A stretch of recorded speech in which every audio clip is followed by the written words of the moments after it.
hektar. Di dalamnya terdapat tanaman herbal yang khas atau tidak dijumpai di daerah lain seperti Picaladari.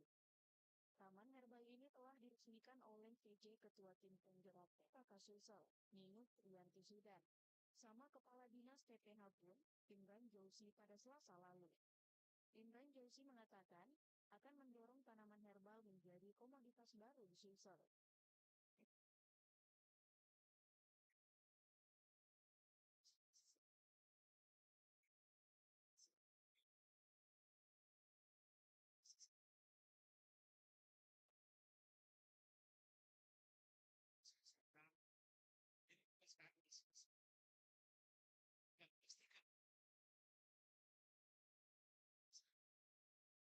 Sementara itu, PJ Ketua PP PKK Sulsel, Ninuk Trianti menyebutkan, taman ini bisa dimanfaatkan sebagai media pembelajaran. Selain menjadi peningkatan komoditas, pelajar dapat belajar mengenai tanaman herbal hingga pola penanaman. Karena ini potensinya sangat luar biasa.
Sembilan 99,6 FM Radio Almarka, selamat untuk semua. Seperti janji saya di awal pertemuan kita tadi bahwa pada pagi hari ini kita akan bersama dengan pihak perpajakan bahwa hari ini akan ada talk show terkait dengan kenali aplikasi Cortex.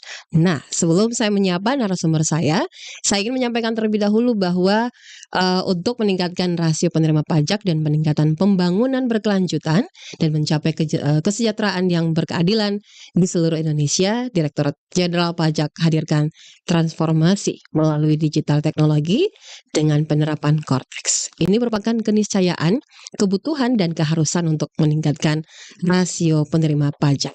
Kabarnya di 2023, Direktorat Jenderal Pajak dan Kementerian Keuangan Kemenku ini memastikan bahwa peluncuran sistem inti administrasi perpajakan ini bisa rampung.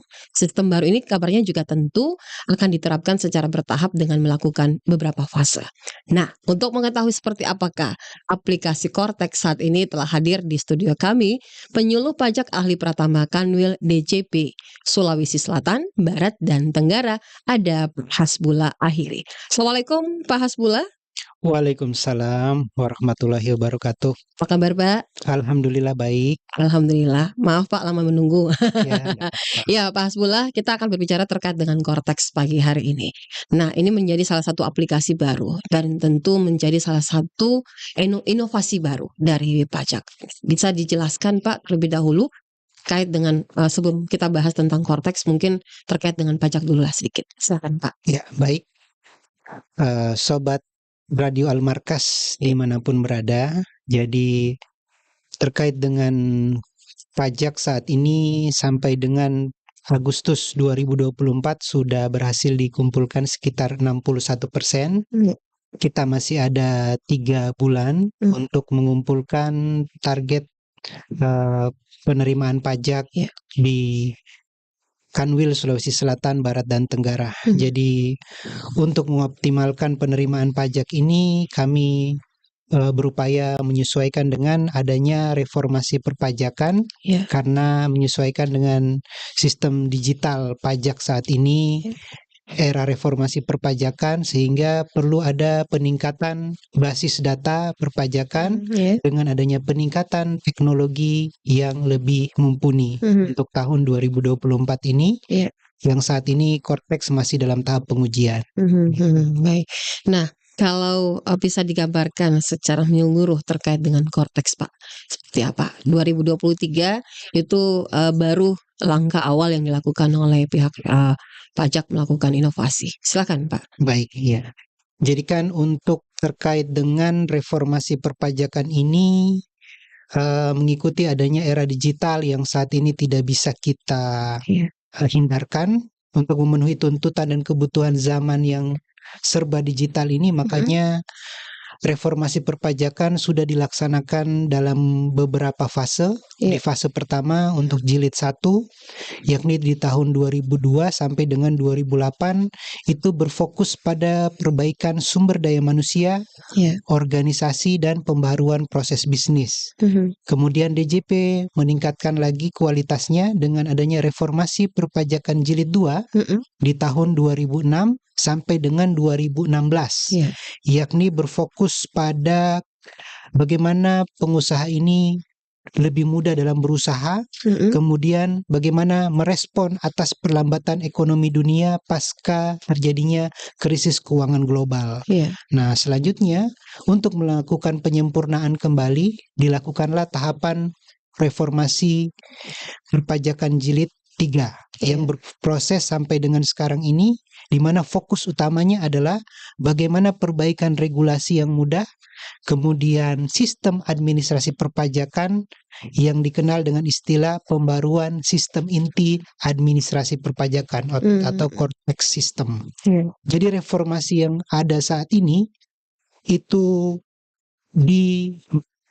mencakup 5 pilar utama, yakni yang pertama adalah penguatan organisasi kita, Direktorat Jenderal Pajak, kemudian yang kedua peningkatan kualitas SDM yang ada di DJP, dan yang ketiga perbaikan proses bisnis yang terintegrasi dan mudah bagi seluruh masyarakat, yang keempat pembaruan sistem informasi dan basis data, serta bagaimana penyempurnaan regulasi. Nah, sehingga dengan adanya reformasi perpajakan jilid 3 ini menginginkan bagaimana struktur organisasi yang ideal, yang lebih sederhana dengan memperhatikan cakupan geografis wilayah Indonesia, kemudian bagaimana karakteristik organisasi yang saat ini dengan adanya fungsionalisasi, bukan cuma di kementerian lain, tapi di Kementerian Keuangan juga lebih mengutamakan adanya kinerja dengan adanya fungsionalisasi jabatan. Lalu yang ketiga di bidang ekonomi,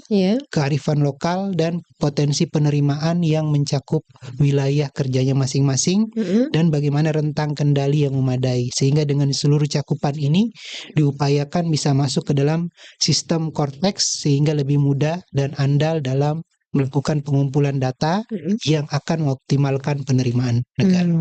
Nah, tadi ada beberapa poin diantaranya yaitu terkait dengan peningkatan kualitas, terus ada data juga ya tadi Pak ya. Nah, untuk ini satu data mungkin nanti ke depannya. Nah, apakah selama ini sistem Cortex yang sejak 2023 sudah mulai dilakukan sosialisasi dan ini sudah hampir masuk 1 tahun Pak ya, masa Cortex di Indonesia berjalan. Apakah ada perubahan yang terlihat Pak? Jadi untuk perubahannya sendiri dari kita mulai lihat data terus kualitasnya gitu.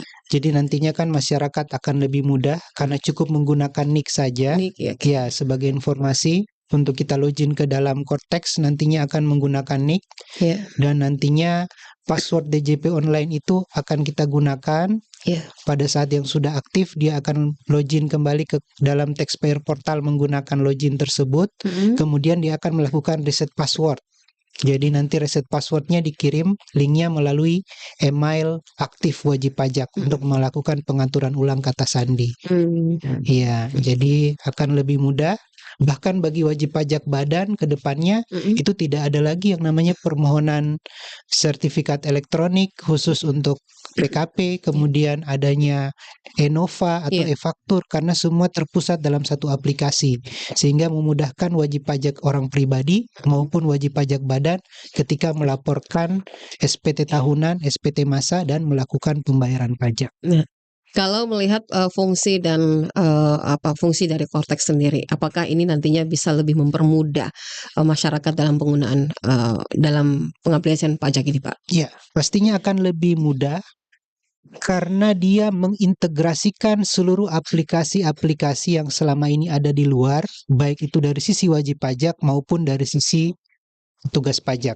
Misalnya dari sisi wajib pajak, selama ini kan mereka kalau mau lapor SPT menggunakan DJP online, mau buat pembayaran pajak menggunakan e-billing, Ya. kemudian mau adanya permintaan nomor seri faktur pajak menggunakan Enova, Ya. kemudian membuat lagi laporan e-faktur menggunakan e-faktur 4.0 yang ada sekarang, Ya. dan lain sebagainya, itu semua nanti akan diintegrasikan ke dalam satu aplikasi. Ya.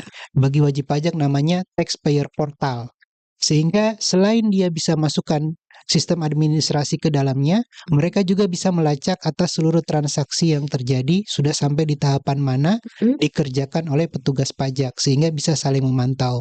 Begitupun juga petugas pajak, Ya. adanya banyak aplikasi yang telah usang seperti SIDJP dari tahun 2006, Aportal, Ya. kemudian aplikasi-aplikasi lain akan terintegrasi ke dalam aplikasi Citas yang digunakan oleh petugas pajak. Kedua ini aplikasi akan saling interoperabilitas, saling terhubung antara petugas dan wajib pajak. Mereka bisa saling memantau, kemudian nanti seluruh bukti atas penyelenggaraan transaksi akan dikirim secara otomatis ke dalam aplikasi dari wajib pajak tersebut yang dinamakan Taxpayer Portal Taxpayer. ini. Nah, Ya. Pak, sejauh ini kalau kita lihat bagaimana sosialisasi yang telah dilakukan oleh pihak pajak sendiri dalam hal Cortex ini kan, apakah ada setelah sosialisasi dari tahun kemarin sampai sekarang ini ada peningkatan tidak, Pak, pelaporan dengan sistem itu? Baik.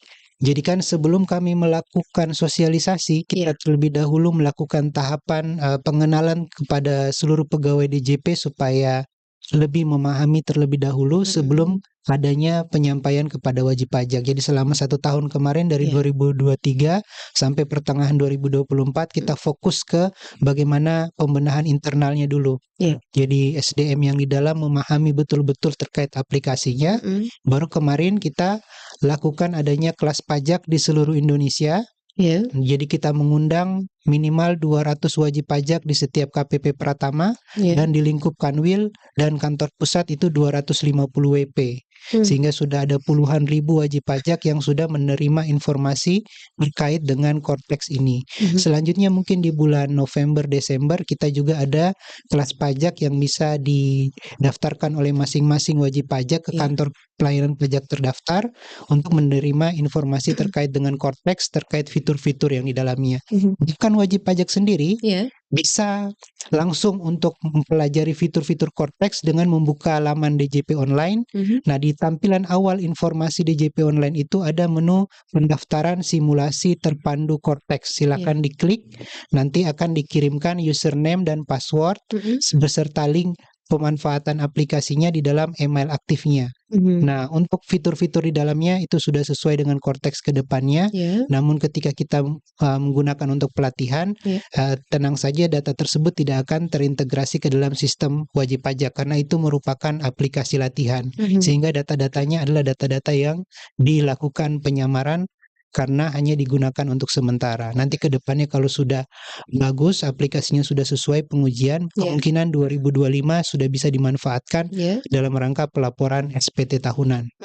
Jadi ini sebenarnya Cortex ini untuk lebih mempermudah, Pak, ya. Betul. Karena begini, Pak, kalau kita berbicara soal pajak ini kan masyarakat pada umumnya, kenapa ada yang malas melapor gitu, Betul. SPT tahunan, karena mengisi kolom-kolom yang ribet, Pak, ya. Isiannya orang menilai bahwa berurusan dengan pajak itu ribet, ya, ribet dan memusingkan ya, sebagian orang menilai begitu. Nah, tapi ketika sudah ada surat cinta tiba, itu juga jadi tambah lebih pusing lagi ketika mereka tidak tahu mau buat apa. Nah, mungkin melalui dengan Cortex ini lebih mempermudah masyarakat untuk lebih taat lagi pasti ya, Pak, ya, lebih taat lagi untuk. Nah, tadi Pak Hasbullah sudah menyampaikan bahwa dari SDM dulu ya, di SDM dulu ini sudah dilakukan pemahaman terkait dengan Cortex. Karena biasanya Pak, kita bertanya nih dari pihak dalam sendiri ya, dalam tanda kutip itu belum memahami juga apa sih sebenarnya fungsi dari aplikasi yang digunakan ini. Masih harus kita tunggu dulu, tanya dulu begitu. Kita ternyata pajak sendiri melakukan upaya untuk perbaikan di SDM dulu, Pak, ya, di dalam dulu untuk lebih memahami internal terlebih dahulu, baru disebarluaskan secara eksternal. Nah, kalau sejauh ini, Pak, untuk tingkatan daerah seperti apa?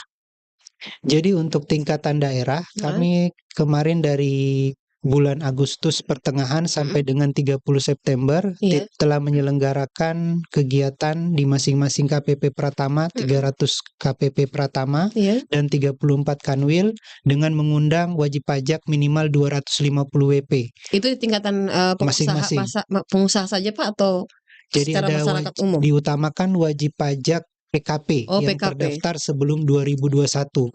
Karena mereka kan lebih banyak fitur-fitur yang akan digunakan seperti e-faktur.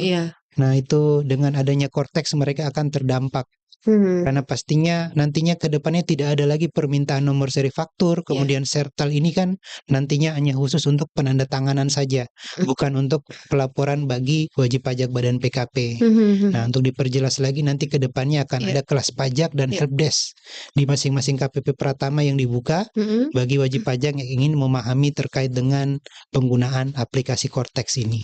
Seperti itu. Nah, rencana penerapan Cortex, Pak, di setelah Jadi dia harus melalui beberapa tahapan pengujian. Perlu diketahui ini aplikasi kan dia sistemnya komersial off the shelf. Jadi kita bukan mengembangkan sendiri aplikasi, namun kita membeli aplikasi dari pihak ketiga, vendor yang menyediakan. Jadi sehingga aplikasi ini perlu disesuaikan pemanfaatannya dengan aplikasi yang bagaimana familiar dan mudah dipahami oleh wajib pajak. Jadi perlu melalui beberapa tahapan pengujian baik oleh vendor maupun oleh pihak DJP dan wajib pajak. Jadi kami membuka kesempatan bagi wajib pajak yang akan memberikan saran terkait dengan Cortex ini supaya dapat disampaikan ke KPP terdaftar. Nah, nanti saran-saran itu dapat digunakan untuk bagaimana menyempurnakan aplikasi ini agar ketika sudah sesuai nantinya bisa di-launching dan disebarluaskan kepada seluruh masyarakat untuk memanfaatkan. Ada tidak respon ataupun tanggapan yang diharapkan dari masyarakat terkait dengan pemanfaatan Cortex ini, Pak? Jadi dari beberapa kali kami melakukan kegiatan di kantor itu beberapa yang sudah memanfaatkan aplikasi ini menyampaikan agar aplikasinya dapat segera di-launching dan kalau bisa terkait dengan akses jaringan itu lebih dipermudah sehingga pada saat mereka nantinya akan menggunakan aplikasi tidak ada kendala seperti yang seringkali terjadi untuk pelaporan SPT tahunan yang seringkali error pada saat diakses oleh banyak wajib pajak seringkali down sistem jaringannya sehingga diharapkan dengan adanya Cortex bisa meminimalisir adanya jaringan yang sulit diakses pada saat melakukan pembayaran dan pelaporan pajaknya. Nah, ini menjadi salah satu kecanggihan, Pak, ya, yang dilakukan oleh pihak pajak karena pasti menjadi tulang punggung. Betul. Cortex ini akan menjadi tulang punggung nantinya ke depan ketika sudah dimanfaatkan seluruh masyarakat Indonesia. Sebelum diterapkan, Pak, di Indonesia, apakah ada satu titik dulu nih dalam bentuk ke masyarakat ya, mungkin di ibu kota kah atau akan tersebar secara langsung nih? ke masyarakat. Ya, jadi kan Cortex ini tidak hanya untuk masyarakat di metropolitan, tapi Iya. bagaimana seluruh masyarakat Indonesia bisa menggunakan aplikasi ini, baik itu dari Sabang maupun dari sampai Merauke. Iya. Karena kan pemanfaatannya itu nantinya akan serentak. Tidak ada hanya di Jakarta saja, Iya. hanya di Makassar saja, tapi bagaimana masyarakat di pedalaman Papua pun harus bisa memanfaatkan aplikasi ini. Karena nantinya akan terintegrasi secara keseluruhan, Iya. dan ada pilihan juga kalau nantinya ada borderless. Jadi di seluruh layanan nanti di kantor pajak bagi wajib pajak misalnya yang terdaftar di Makassar, Iya. ketika lagi ada di Jakarta ingin melakukan pelaporan dapat diterima di kantor pajak yang ada di Jakarta. Ingin mendaftar NPWP di sana dapat diterima. Bisa Nanti di sana, pihak Pak. petugas di sana yang akan mengirim berkasnya ke kantor pelayanan terdaftar menggunakan aplikasi Cortex atau mengirim via pos. Nanti via pos pada saat diterima akan dilakukan perekaman oleh kantor pelayanan pajak tempat domisilinya. Seperti itu. Nah, ini di-download kah Pak melalui aplikasi nantinya atau seperti apa? Ya, nanti mungkin ke depannya ada linknya Ada tersendiri link, yang ya. disediakan untuk terkait gitu. dengan Cortex ini. Untuk saat ini bisa diakses melalui DJP online tadi, masuk ke menu informasi awal, Iya. itu ada di situ simulasi terpandu untuk Cortex yang bisa kita pelajari. Nanti ada link, username, dan passwordnya yang dikirim melalui email aktif. Bisa kita buka, fitur-fiturnya sudah hampir sama dengan Cortex yang akan digunakan oleh wajib pajak. Nah, kalau lihat tadi Pak, ini apakah akan lebih mempermudah? Karena kita sudah mempertegas bahwa mempermudah. Apakah memang akan mempermudah masyarakat ke depannya? Dalam hal ini kan, ya seperti yang saya katakan sebelumnya juga bahwa pajak itu kan selalu membuat orang ribet dan malas gitu betul. Pak. Apalagi kalau sudah harus ke kantor pajak berjam-jam gitu kan. Dulu nih Pak, kalau kita bicara dulu berada di kantor pajak itu kan antrinya lama gitu kan. Nah, sekarang kalau kita sudah ke kantor pajak itu lebih ramah lagi, lebih ramah dan langsung disambut ya dengan security dan juga langsung diarahkan mau kemana ke helpdesk nanti atau TPT. Nah, ini menjawab, jadi bisa menjawab apa yang mungkin sebagian masyarakat menilai bahwa pajak tidak seribet yang dipikirkan atau yang dihadapkan sebelumnya oleh masyarakat, Pak. Jadi fitur-fitur yang ada di dalam Cortex ini untuk wajib pajak pastinya akan mempermudah. Karena di situ wajib pajak akan membuat billing secara mandiri, di situ wajib pajak bisa langsung membuat e-fakturnya, di e-faktur ada bagaimana dia membuat bukti potong untuk SPT masa PPN-nya sebelum dia membuat SPT masa PPN, sehingga tidak perlu lagi ada permintaan nomor seri faktur karena langsung tergenerate ke dalam sistem. Langsung dia laporkan, ada di situ menunya namanya Create Tax Return. Create Tax Return itu bisa kita lapor SPT masa, kita bisa lapor yang unifikasi juga, kita bisa lapor yang PPH untuk OP, kemudian SPT tahunan badan. Jadi dalam satu tax return ini ada beberapa pilihan menu yang langsung bisa diakses wajib pajak. Jadi tidak seperti yang sebelum-sebelumnya. Selanjutnya ada juga fitur yang namanya akun deposit pajak. Akun deposit pajak. Itu apa itu, Pak? Memudahkan wajib pajak ketika akan melakukan pembayaran pajak dengan adanya semacam saldo yang dimasukkan ke dalam deposit ini bisa langsung otomatis digunakan untuk melakukan pembayaran pajak. Jadi ketika misalnya perusahaan tersebut lagi malas ke bank atau kemana, ke kantor pos, dengan dia lakukan debit dari nilai saldo yang ada di tax depositnya tadi, secara otomatis akan melakukan pembayaran pajaknya. Jadi dianggap bahwa pembayaran pajaknya sudah dilakukan ketika kita melakukan tax deposit. Jadi pada saat kita membentuk SPT tahunan dan SPT masanya, langsung kita diberikan pilihan ketika ada saldo depositnya untuk menggunakan saldo deposit ini untuk melakukan pembayaran pajak. Tidak perlu lagi mengantri di bank. Berarti ini yang ada tunggakan gitu Pak ya? Iya bisa. Jadi ada fiturnya untuk membayar tunggakan STP. Ada juga fiturnya untuk membayar pembuatan kode billing secara mandiri langsung. Bahkan SP2DK-nya, STP-nya itu akan langsung masuk ke dalam fitur notifikasi yang ada dalam Cortex. Jadi tidak ada lagi alasan bahwa wajib pajak tidak menerima pemberitahuan terkait dengan STP-nya, Iya. SP2DK-nya, Mm-mm. karena dia akan langsung masuk ke dalam Korteks. Karena Oh. selama ini banyak yang Iya, betul, Pak. Betul. kempos karena dari pihak pos tidak sesuai alamatnya pada saat dia mendaftarkan NPWP. Oh, berarti begini, Pak. Saya bisa dapat gambaran juga kan Iya, kita biasanya kan dapat surat cinta nih. iya, Kebetulan juga kami pernah dapat, Pak. iya, betul. Ya, perusahaan kami pernah dapat surat cinta dan itu langsung dibredel banyak gitu, Pak. Iya, Nah, ketika itu kita dinilai menunggak pajak gitu ya, Iya. dinilai menunggak pajak. Apakah itu juga bisa diselesaikan di situ juga, Pak? betul. Berarti kita bisa menyimpan, berarti ada semacam apa ya, semacam fitur nantinya di situ bahwa kita ada kayak deposit uang gitu, Pak ya. Langsung bayarnya di situ juga. Iya, Oke, jadi kan silakan. yang namanya SP2DK itu sebenarnya bukan berarti nilai yang muncul di situ harus kita bayar sesuai dengan yang muncul untuk Iya. tagihannya. Namun di situ adalah data yang ditemukan oleh pihak DJP yang perlu dikonfirmasi. Nah, untuk mengkonfirmasinya nanti bisa langsung dijawab melalui Korteks Iya. atau perlu ke kantor pajak bertemu dengan AR-nya. Kalau mau dijawab lewat Korteks, tinggal dilengkapi lampiran-lampiran dan dokumennya, Iya. lalu dikirim melalui aplikasi Korteks yang Aplikasi. nanti akan disediakan tombol-tombol yang dapat diakses oleh wajib pajak. Oh, Nah, sehingga nanti kalau misalnya sudah sesuai ada pembayaran, nah pembayaran ini dapat dibentuk langsung ke dalam sistem Korteks.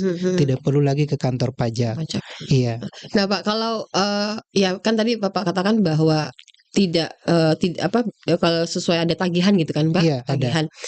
Ketika kita sebagai yang mendapat surat cinta nih dari pajak, terus kita mau mau minta pengurangan gitu, Pak. Apakah pengurangan. itu ya minta pengurangan karena ya tadi bahwa selama ini saya nggak pernah dapat kabarnya, nggak pernah dapat suratnya. Ini dapat Betul. tiba-tiba muncul jadi banyak gitu suratnya.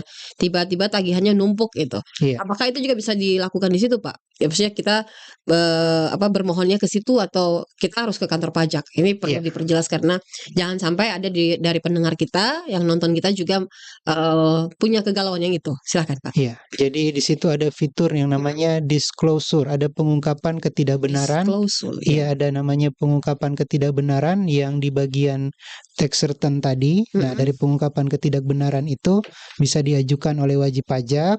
Nanti kalau ingin dikurangi disesuaikan dengan omset penghasilan yang dimiliki dari perusahaannya. Iya. Kemudian nanti kita memilih sendiri berapa nilai pajak yang akan dibayar. Setelah itu kita akan bentuk sendiri billingnya. Iya. Nanti kita lakukan pembayaran pajak. Nah, ini incorrectness disclosure, jadi pengungkapan atas ketidakbenaran atas penyampaian yang SPT-nya tadi. Nanti dari pemeriksa mungkin akan melakukan pencocokan data Iya. atas pembayaran pajak tersebut. Kalau sudah sesuai, maka tidak perlu lagi dilakukan pembayaran pajak yang lain. Artinya kami menerima masukan dari wajib pajak sepanjang sesuai dengan kondisi usahanya. Namanya self assessment system. Iya. Jadi tugas kami mengawasi, wajib pajak sendiri yang menghitung, membayar dan melaporkan atas seluruh penghasilan dalam bentuk pembayaran pajaknya.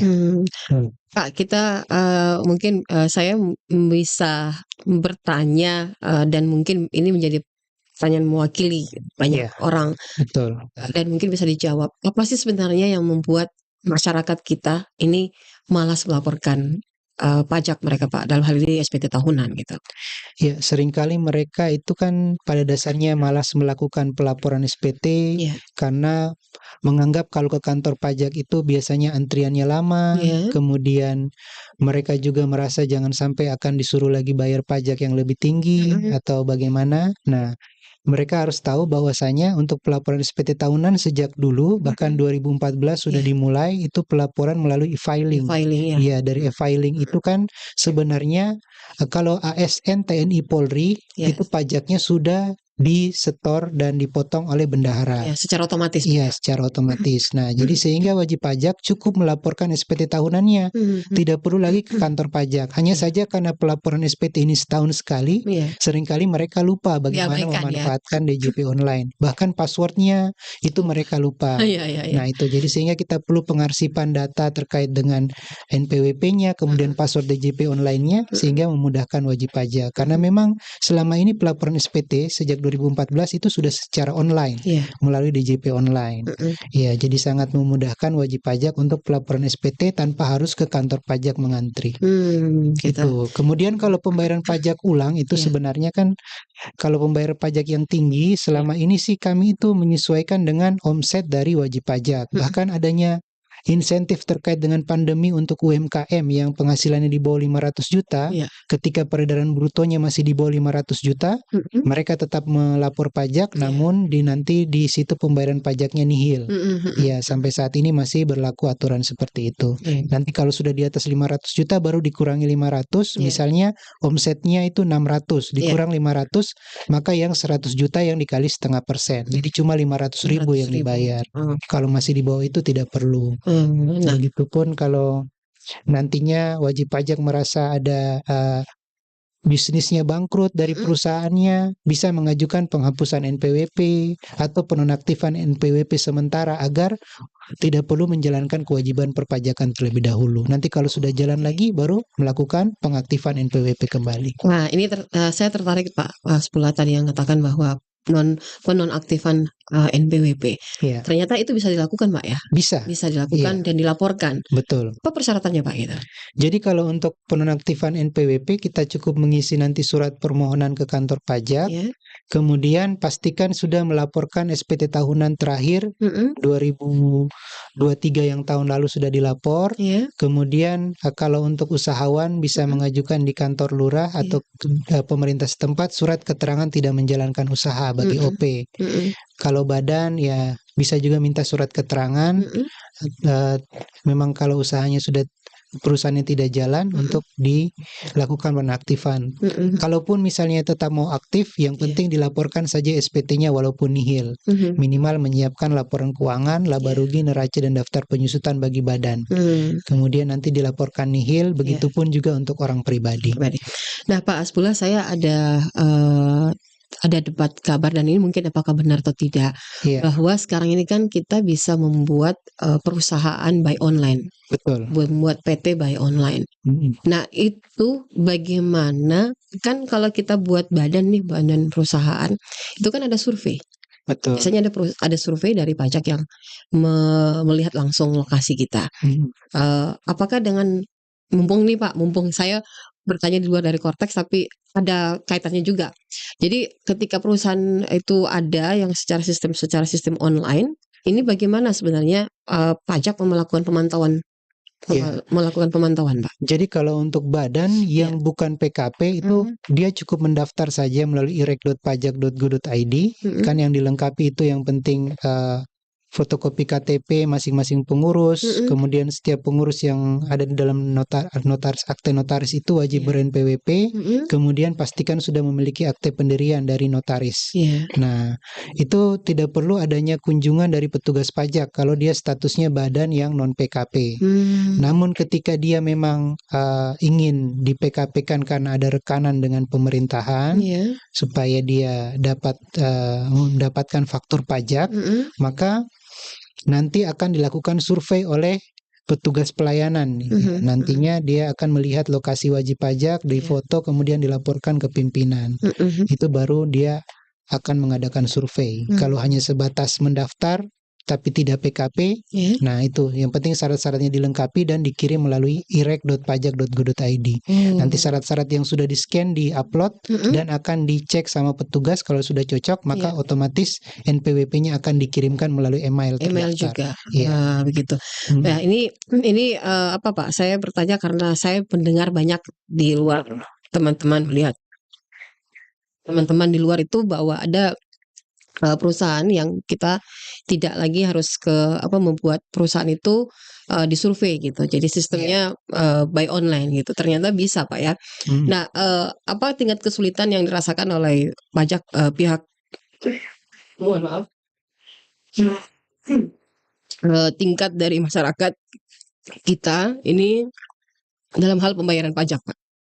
Jadi kesulitannya itu sebenarnya bagaimana kesadaran wajib pajak secara pribadi untuk melakukan pembayaran pajak, karena pada dasarnya kan pajak itu bersifat memaksa. Nah, jadi memang wajib pajak sebisa mungkin untuk melakukan pelaporannya, kemudian pembayarannya tepat waktu, sehingga nanti kami dari pihak DJP juga tidak perlu menerapkan sanksi yang tegas kepada wajib pajak, karena memang kami dilindungi oleh undang-undang. Iya. Bedanya pajak dengan palakan di situ. Jadi pajak itu kan dilindungi undang-undang, sementara Resmi, palak Pak, itu ya. tanpa ada undang-undang. Iya. Sehingga kita berupaya agar bagaimana masyarakat ini bisa terbangun kesadarannya sejak dini, sehingga ada namanya edukasi, Iya. kemudian pengawasan, baru kita melakukan yang namanya penegakan hukum.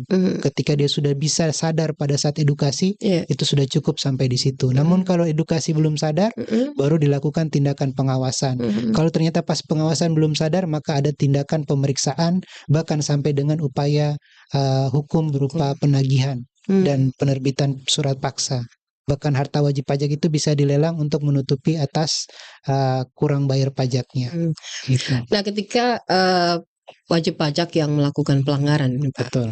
dengan banyaknya tunggakan, kalau mereka punya niat baik untuk melakukan pembayaran, nih, Pak, Iya. itu kan apakah mereka bisa melakukan pencicilan? Bisa. Pencicilan, saya mau bayar tapi saya tidak bisa sekaligus nih, bertahap prosesnya. Banyak seperti itu, oke. ya. Iya. Banyak kasus seperti itu. Iya. Wajib pajak yang selama ini tidak melakukan pembayaran dan pelaporan tiba-tiba ditemukan oleh AR, kemudian mereka sadar, maka dapat melakukan diskusi bagaimana dengan AR ini supaya dicicil utang pajaknya tadi. Dalam beberapa kali yang penting bisa dilunasi. Iya. Karena kalau sampai dia tidak bisa melunasi, itu bisa sampai tindakan penyitaan atas aset yang Mereka bisa miliki. digunakan untuk melakukan pembayaran pajak tadi, menutupi utang pajaknya. Bahkan bisa sampai tindakan pidana, sampai penjara atau penyanderaan. Iya. Seperti itu, Pak, ya. Iya. Ya, jadi sahabat Al-Markas dan juga Anda yang saat ini tengah menonton channel YouTube kami, Anda harus taat pajak, Pak, ya. Karena Iya. kalau Anda tidak taat pajak, ya ada resiko yang Anda dapatkan. Betul. Ada sanksi yang harus Anda selesaikan, karena ini ini dilindungi oleh undang-undang, dan memang kita sebagai warga negara, karena pajak kita kan untuk pakai membangun nih, Pak, Betul. membangun wilayah kita. Masyarakat masih banyak yang kurang aware dengan pajak, wajib pajak. Ketika mereka sudah mendapatkan teguran, ya mereka baru merasakan bahwa saya ternyata harus melakukan, ya, menyelesaikan tanggung jawabnya. Nah, ini yang menjadi kurang kesadaran, kurang awarenya masyarakat terkait dengan wajib pajak. Setahu saya ketika kita sudah bergaji di atas UMP, itu masyarakat sudah harus melaporkan. Apakah benar seperti itu, Pak Hasbullah? Baik. Ya, ini juga perlu dicerahkan juga, Pak. Jangan sampai di luar sana masyarakat kita masih banyak yang belum memahami. Jadi kalau di kami ada yang namanya penghasilan tidak kena pajak. Itu menyesuaikan dengan tanggungan keluarganya. Iya. Kalau misalnya dia belum menikah atau istri yang ditanggung suami, maka itu PTKP-nya 54 juta atau 4.500.000 dalam 1 bulan. Ketika dia nilainya kurang dari itu, maka tidak ada pembayaran pajaknya. Misalnya dia dalam 1 bulan penghasilannya 4 juta. Setelah dikali sampai dengan 12 bulan 48 juta. Nah, karena dia masih di bawah 54 juta sehingga tidak ada pembayaran pajak yang dilakukan. Atau kalau misalnya dia memang penghasilannya 5 juta per bulan, setelah dikali 12 60 juta. Tapi karena dia adalah K3, kawin dengan tanggungan 3 anak, yang nilai PTKP-nya itu sebesar 72 juta, sehingga tetap tidak membayar pajak. Artinya dia menyesuaikan dengan batasan PTKP-nya. Berarti ada kriteria, Pak, ya? Iya, dari TK0 sampai K3, dari 54 juta sampai 72 juta. Iya. Nanti setelah itu yang membedakan pajak dengan zakat. Kalau zakat, berapa nilai yang tersisa di akhir tahun baru dikalikan dengan 2,5%. Kalau ini, dia ketika dia memang masih di bawah PTKP tidak membayar, kalau sudah di atas PTKP dikurangi dulu PTKP-nya, baru dikalikan tarif pasal 17, yang 5% sampai dengan 35%. Nah, ini harus dibedakan, Pak. Ya, betul. Dan harus diketahui, karena kriteria untuk wajib pajak ini kan masyarakat masih banyak kurang memahami, Pak. Ya, betul. Ya tadi seperti yang saya sampaikan sebelumnya, bahwa pajak ini kan juga kadang-kadang membuat masyarakat bingung ketika mereka harus kemana. Nah, sekarang kan kita ada pendampingan kan, Pak, ada pendampingan. Nah, terkait dengan Kortex ini, Pak, kita balik ke Kortex. Apakah ada kolaborasi yang dibangun oleh pihak pajak untuk memasifkan sosialisasi Kortex ini? Ya, baik untuk terkait dengan kolaborasi untuk saat ini kami kan fokusnya bagaimana wajib pajak yang memang kita sering ke kantor pajak, Ya. kita berikan informasi terkait Oke. dengan Kortex, kemudian wajib pajak prominent yang paling terdampak dengan Kortex ini Ya. kita berikan undangan untuk sosialisasi kemarin yang kelas pajak di bulan Agustus pertengahan sampai dengan 30 September ini di 300 KPP Pratama dan 34 Kanwil yang sudah terlaksana.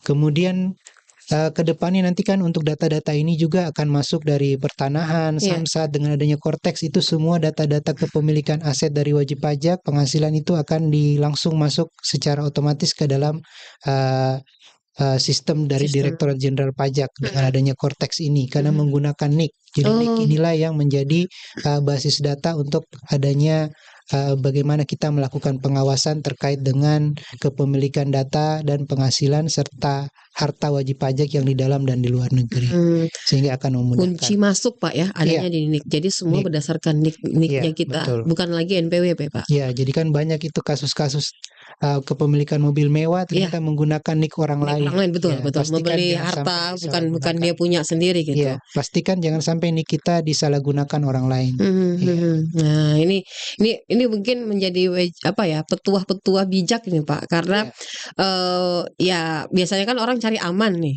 aman. Jadi saya pinjamlah KTP kau nih untuk ternyata sekarang sistemnya sudah menggunakan NIK. Itu akan diberlakukan kapan itu Pak? Sudah mulai diberlakukan sebenarnya sejak 2022. Cuma untuk ke dalam Kortex sendiri nanti setelah melalui tahap pengujian maka bisa digunakan. Untuk DJP online sendiri kita sudah bisa cek apakah sudah valid atau belum dengan masuk ke DJP online menggunakan NIK dan password DJP online yang lama. Kalau sudah berarti NPWP NIK ini sudah valid digunakan sebagai pengganti NPWP-nya ke depannya. Jadi NPWP apakah masih bisa digunakan atau tidak nantinya Pak? Ketika untuk saat ini masih bisa, tapi dengan adanya Kortex nanti kemungkinan NPWP yang 15 digit akan digantikan dengan nomor induk kependudukan karena single identity number. Kebijakan satu data nasional. Berarti ini menjadi salah satu data untuk seluruh Indonesia Pak ya. Jadi pastikan bagi yang memiliki NIK lebih dari satu karena mungkin sebelumnya pernah pindah, dilakukan validasi data secara mandiri melalui menu profil yang ada di JP Online. Kalau ternyata di situ gagal, maka ke kantor Dukcapil untuk dihapus NIK yang tidak berlaku yang lama supaya cuma satu NIK yang muncul. Karena kita menyesuaikan dengan data yang ada di Kemendagri untuk kepemilikan NIK tadi. Bisa ribet juga nanti Pak berurusan dengan pajak. Iya, susah nanti dia tidak bisa mengakses Kortex ketika NIK-nya tidak valid. Begitu. Baik Pak Hasbullah, kita berada di penghujung-penghujung nih Pak. Kalau saya mau tahu lagi nih dan mungkin juga pendengar kita, sebenarnya kita kan bisa mengambil kesimpulan bahwa tujuan dengan adanya Kortex ini untuk peningkatan dari peningkatan mulai dari pelayanan ya, peningkatan juga bagaimana tingkat perpajakan semakin bagus ya, dapat terawasi secara menyeluruh dan masyarakat juga sadar bahwa kita punya wajib ya, punya hak untuk dan punya kewajiban untuk melakukan pelaporan pajak itu Pak. Nah, apa yang diharapkan dengan adanya Kortex ini? Jadi dengan adanya Kortex diharapkan nantinya dari wajib pajak pastinya adanya penyederhanaan layanan yang memudahkan streamline proses, kemudian bagaimana layanan ini bisa diakses dimanapun dan kapanpun. Jadi wajib pajak yang ada di Makassar ke Jakarta bisa langsung dilayani di Jakarta. Begitupun sebaliknya dari Jakarta ke Makassar bisa langsung dilayani. Selanjutnya bagaimana agar seluruh data-data perpajakan ini langsung terintegrasi dan pastinya akan terlindungi karena di situ wajib pajak ketika dia akan menunjuk konsultan pajak tidak perlu memberikan akunnya, tapi bagaimana dia menunjuk langsung melalui sistem yang ada di masing-masing aplikasinya sehingga lebih terlindungi atas akun wajib pajak sehingga dipastikan data-datanya tidak akan bocor ke pihak luar seperti yang terjadi sekarang. Selanjutnya dari petugas pajak pun akan lebih mudah dalam melakukan pengawasan karena data-data yang dari pihak ketiga, dari perbankan, dari samsat, kemudian dari luar negeri semuanya akan terintegrasi ke dalam sistem. Jadi kita bisa sama-sama saling mengawasi ke dalam sistem, trackingnya juga jelas. Wajib pajak ketika melakukan permohonan keberatan, Iya. banding, penghapusan, semuanya akan langsung masuk ke dalam aplikasi. Jadi sebenarnya 70% layanan yang dimiliki saat ini dengan adanya Cortex akan masuk ke dalam Cortex. Jadi tidak perlu lagi ke kantor pajak. Paling kalau nantinya kita akan meniru negara lain seperti Finlandia, hanya akan dibuka helpdesk untuk membantu wajib pajak. Jadi tidak lagi TPT. Kedepannya ada lebih banyak helpdesk yang dibuka, lebih banyak saluran telepon untuk memudahkan bagaimana komunikasi dengan petugas pajak. Iya. Diyakini bahwa dengan adanya Cortex ini tidak akan ada kebocoran, Pak ya? Kemungkinan. Karena kan ini memang betul-betul kita meniru negara lain yang sudah berhasil menerapkan Cortex seperti di Finlandia. Jadi dipastikan data-data ini bagaimana nantinya akan menggunakan biometrik wajah, kemudian adanya interpersonating, jadi hanya orang-orang yang ditunjuk saja yang bisa mengakses akun wajib pajak tersebut. Seperti itu. Jadi ya ini bisa menjadi satu kemajuan dan satu aplikasi yang pastinya membantu masyarakat secara umum ya. Baik Pak Hasbullah, sebagai kata terakhir ya di talkshow kita, ada pesan mungkin Pak kepada pendengar kita dan yang nonton? Untuk wajib pajak khususnya pendengar Radio Al Markas di Sulawesi Selatan, pastikan NIK untuk Bapak Ibu semua sudah valid, karena kedepannya ketika NIK-nya tidak valid, tidak bisa masuk ke dalam aplikasi Cortex-nya. Untuk melakukan validasi, silakan masuk ke menu profil yang ada di DJP Online, lalu masukkan NIK-nya, kemudian pastikan alamat email dan nomor teleponnya aktif. Setelah itu klik valid, kalau sudah valid, silakan log out, kemudian masuk menggunakan NIK dan password DJP Online-nya. Kalau sudah berhasil, berarti NIK-nya sudah valid digunakan. Kedepannya juga untuk cabang, menggunakan nomor identitas tempat kegiatan usaha. Untuk seluruh pelaporannya akan terpusat ke NPWP badan pusatnya. Jadi NPWP badan pun yang pusat akan ada penambahan angka 0 di depan NPWP 15 digit yang berlaku sekarang. Sehingga dengan adanya administrasi perpajakan yang baik, diharapkan nantinya ke depannya wajib pajak bisa mendapatkan pelayanan yang maksimal dan dapat mendukung penerimaan negara yang lebih optimal. Seperti itu. Iya, sahabat Al Markas dan juga untuk Anda yang tengah menonton kami melalui channel YouTube, Anda mendapatkan pencerahan pagi hari ini terkait dengan aplikasi Cortex yang kita akan tunggu untuk diterapkan setelah tahap pengujian, karena ada proses sebelum diterapkan ya, biar masyarakat juga mudah beradaptasi.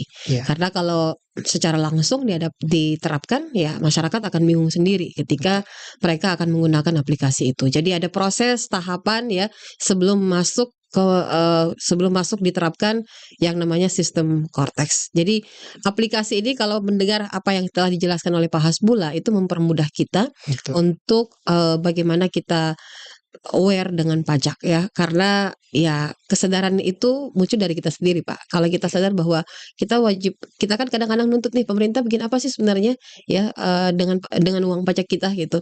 Padahal ya kita tidak sadar juga apa yang kita telah tidak lakukan gitu. Kita tidak melakukan wajib pajak pelaporan gitu. Jadi mari sama-sama kita galakkan bahwa sadarlah bahwa ada kewajiban kita yaitu bayar pajak ya. Baik, terima kasih Pak Hasbullah atas waktunya sudah bersama dengan kami. Pak Hasbullah Hairi sudah menjadi narasumber saya pagi hari ini sebagai penyuluh pajak ahli Pratama Kanwil DJP Sulawesi Selatan, Barat dan Tenggara. Mudah-mudahan apa yang disampaikan Pak Hasbullah bermanfaat untuk banyak orang ya dan bisa menjadi referensi. Kalau ada yang ingin tanyakan langsung ke kantor pajak, ke helpdesk ya. Bisa di Kering Pajak 1500-200 atau kunjungi kami di @pajak_sulselbartra untuk Instagram kami. Baik. Iya. Terima kasih Pak Hasbullah. Assalamualaikum warahmatullahi wabarakatuh. Waalaikumsalam warahmatullahi wabarakatuh.